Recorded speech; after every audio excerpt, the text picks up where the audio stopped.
عصر کے بعد تحیۃ المسجد پڑھنا.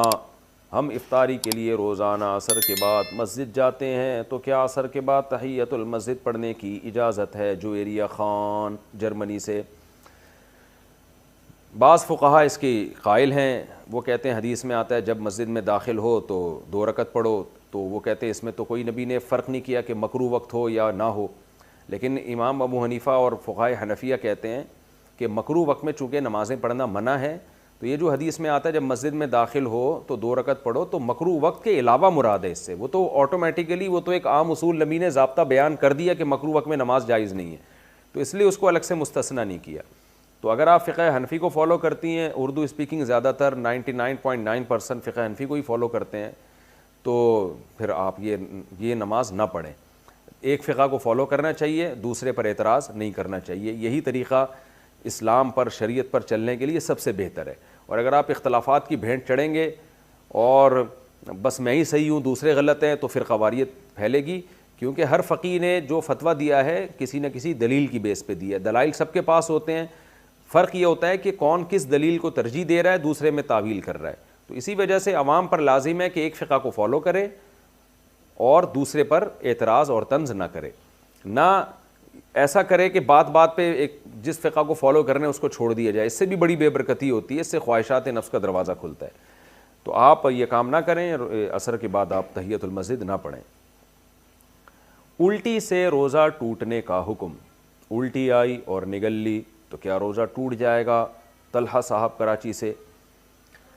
اگر الٹی منہ بھر کے آئی ہے، منہ بھر کے الٹی کا مطلب یہ ہوتا ہے اتنی زیادہ الٹی تھی کہ منہ میں اس کو روکنا مشکل ہو گیا آپ کے لیے، تو پھر ایسی الٹی کو نگلنے سے روزہ ٹوٹ جاتا ہے. ادروائز تھوڑی سی الٹی کو نگلنے سے روزہ نہیں ٹوٹتا.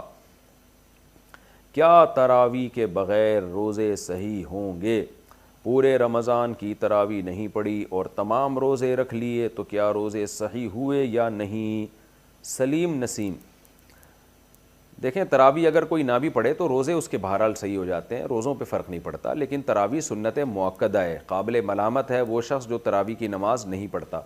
تو اس لیے تراویح بھی پڑھنی چاہیے. کبھی بہت تھکاوٹ ہو نہیں پڑھی جا رہی تو ٹھیک ہے، کم کر دیں، مختصر کر دیں.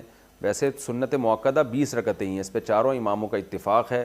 حضرت عمر رضی اللہ تعالی عنہ سے 20 رکعتیں ثابت ہیں، اور شروع میں اسلاف میں ہمیں 16 رکعتیں بھی ملتی ہیں، 20 سے زیادہ بھی ملتی ہیں.